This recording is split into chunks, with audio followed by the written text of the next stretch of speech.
지난 주말부터 많은 비가 내린 창원 마산에서 산사태가 발생했습니다. 흘러내린 토사의 양이 많다 보니 긴급 복구 작업이 계속되고 있습니다. 올해는 유독 잦은 비로 과수 농가가 울상입니다. 낙과 현상으로 생산량이 줄었는데 장마철 집중호우까지 이어지며 앞으로의 피해가 더 클 것으로 예상됩니다. 담벼락이 무너지거나 나무가 쓰러지고 집 안으로 물이 들어오는 등 경남의 크고 작은 집중호우 피해가 이어지고 있습니다. 17일 오전 10시 37분 함안에서 규모 2.4의 지진이 발생했습니다. 이번 지진으로 소방당국에 3건의 유감 신고가 있었으며 현재까지 피해 신고는 접수되지 않았습니다.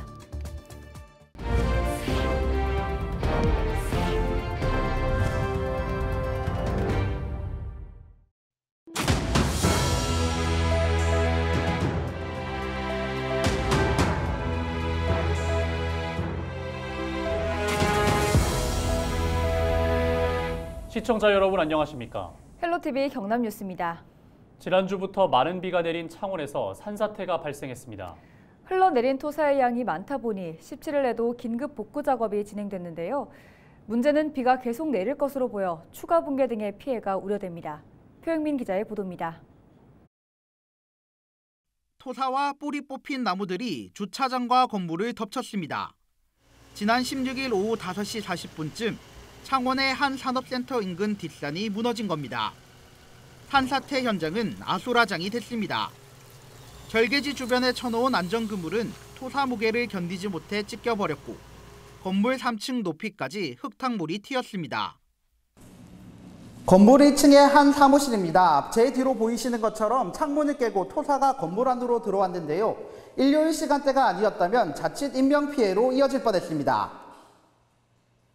목격자들은 산사태가 일어나기 전 땅에서 콩 하고 소리가 나더니 잠시 후 흙이 쏟아져 내렸다고 말합니다. 전조증상이라고 하면 약간 우지직하는 이런 느낌이 있어가지고 그 위에 조금씩 이렇게 무너지면서 비가 오면서 계속 이렇게 이제 흘러내리고 있는 것 같습니다. 흘러내린 토사의 양이 많다 보니 복구 작업도 더딥니다. 산사태 발생 지점과 맞닿은 건물은 출입이 금지됐습니다. 관리소 측은 지난달 배수로 정비 등을 마쳤지만 계속된 비로 지어진 지 약 30년 된 축대가 버티지 못한 것으로 보고 있습니다. 문제는 무너진 절개지에서 흙탕물과 토사 유출이 계속돼 추가 붕괴 위험성이 높다는 겁니다. 일단 지금 장마 기간이기 때문에 이게 비가 이제 하루만 와서 끝나는 것들이 아니고요. 주기적으로 계속 내리게 됩니다. 그러면 이제 집안이 약해져 있는 상태에서 또 다른 비가 오면 더 약해지는 상황들이 발생하고 사고가 발생할 수 있는 위험들은 계속 증가한다고 보시면 됩니다. 전문가들은 추가 산사태를 막기 위해선 모래 등을 쌓아 토사가 흘러내리지 않게 하고 장마철이 끝날 때까지 철저한 관리가 필요하다고 조언합니다. 헬로티비 뉴스 표영민입니다.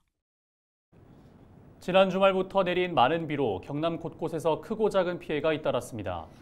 경남 소방본부와 창원 소방본부는 17일 오후 3시 기준 나무 쓰러짐과 토사 유출, 주택 침수 등으로 모두 133건의 피해 신고가 접수돼 조치했다고 밝혔습니다. 다행히 아직 인명피해는 없습니다.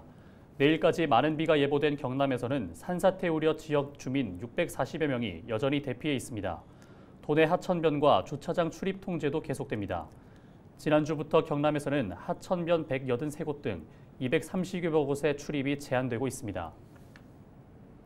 전해드린 것처럼 나무가 쓰러져 도로 통행을 막는 등 경남에서 119 신고가 잇따랐는데요. 이번에는 드론 영상으로 하늘에서 경남 지역 호우 피해 상황을 살펴보겠습니다. 먼저 지금 보고 계신 곳은 김해시 해반천입니다. 원래 수변공원으로 시민들이 와서 가벼운 운동도 하는 곳인데 보신 것처럼 쓰레기로 뒤덮여 있습니다.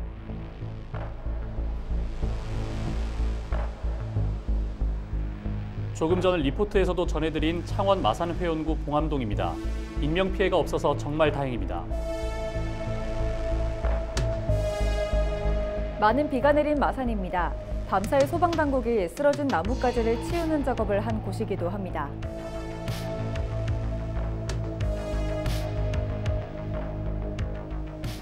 지난 주말 뉴스특보에서도 전해드린 낙동강 일대입니다.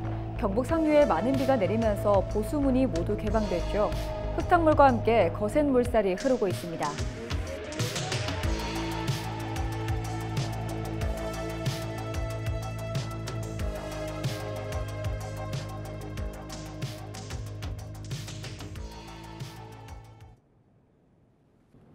올해 유독 잦은 비로 과수 농가가 울상입니다. 냉해 피해와 잦은 비로 사과꽃이 수정이 안 되면서 낙과 현상으로 생산량이 30% 정도 줄었는데요.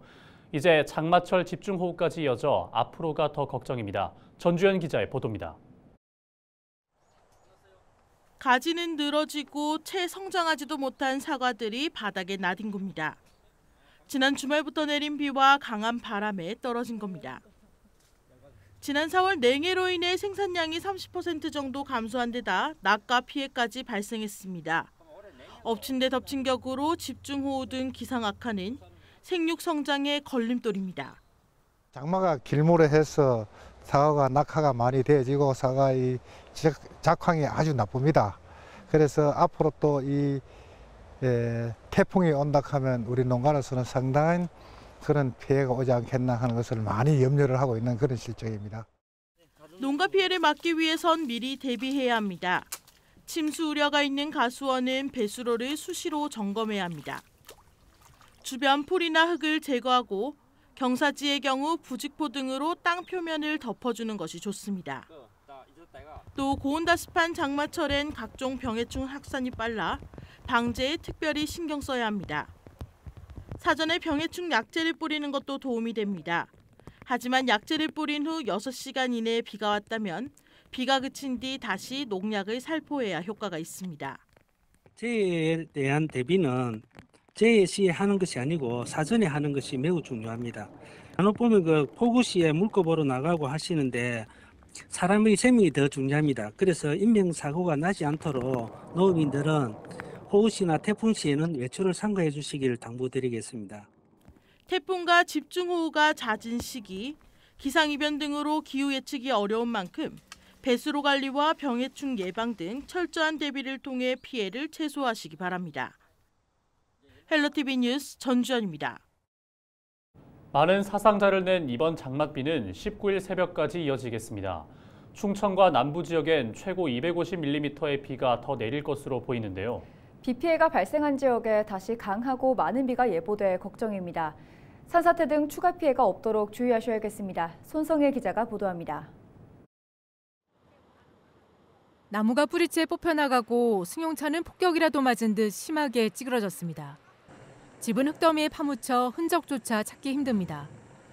역대급 물폭탄에 마을 뒷산이 폭삭 무너져 내려 경북 예천의 한 마을이 쑥대밭이 됐습니다.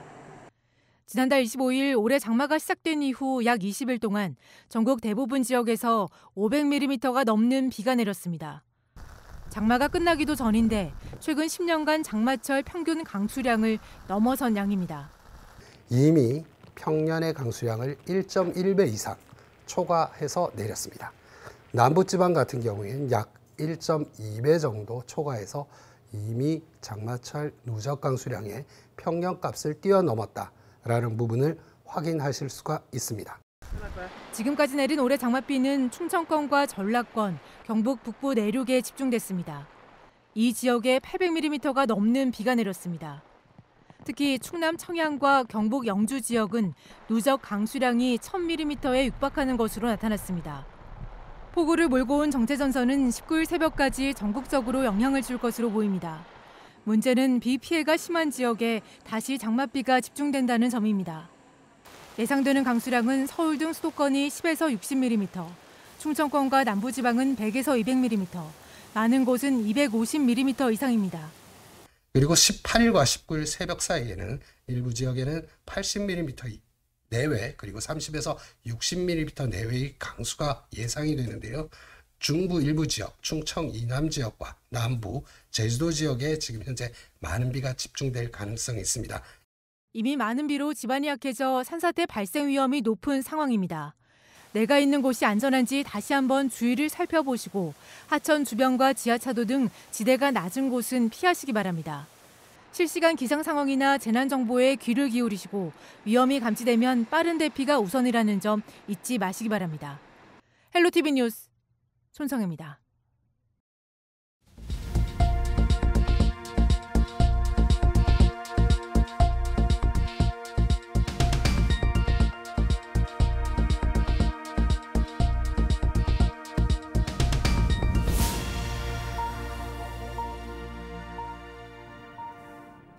17일 오전 10시 37분 함안에서 규모 2.4의 지진이 발생했습니다.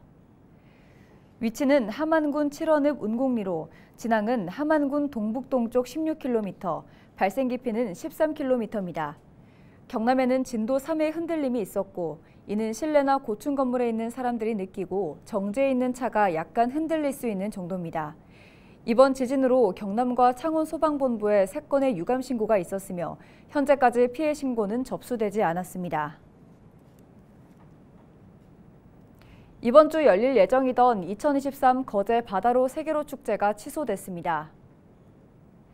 거제시는 현재 기록적인 호우로 인명과 재산 피해가 발생하면서 복구에 행정력을 집중하기 위해 행사를 전면 취소한다고 밝혔습니다. 올해 28회째를 맞이하는 거제 바다로 세계로는 경남을 대표하는 해양 스포츠 축제 중 하나입니다. 김해시가 하반기 250억 원 규모의 소상공인 육성 자금을 지원합니다.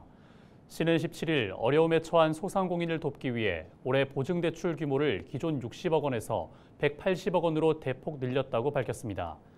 지원 금액은 업체당 최대 5천만 원이며 대출 시행 후 2년간 이자 차액 2.5%를 보전합니다.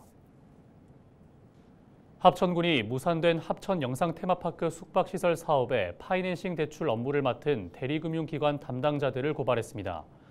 군은 지난 4월 시행사 대표가 약 250억 원의 자금을 들고 잠적한 과정에서 금융기관이 시행사의 불법을 알고도 묵인 방조했다며 특정범죄 가중처벌 위반 혐의로 경찰에 고발했다고 밝혔습니다. 또 고발장에 담은 의혹들과 대출 약정서 위반 등을 이유로 대리금융기관이 제기한 대출 원리금 배상을 거부하고 민형사상 조치에 나설 계획입니다.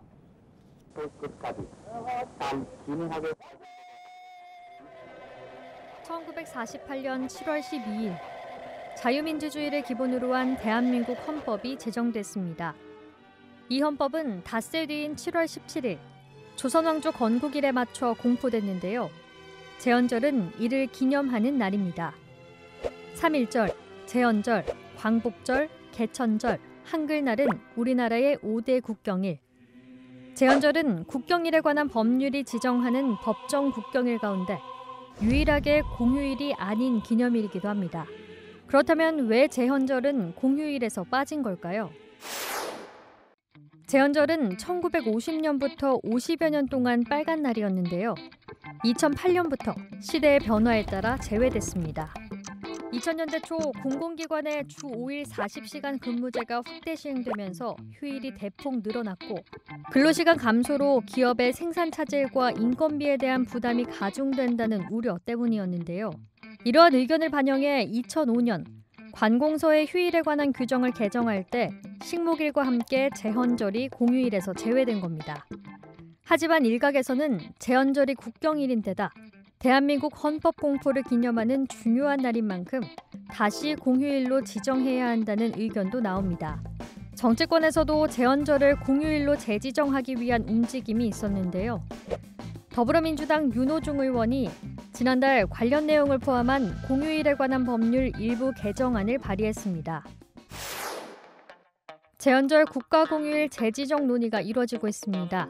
오늘날 민주국가의 초석을 놓은 헌법 제정일의 공휴일 재지정. 여러분의 생각은 어떤가요? 경상남도가 마늘 경매 가격 하락을 막기 위해 상품성이 떨어지는 마늘을 수매하는 등 대책 마련에 나섰습니다.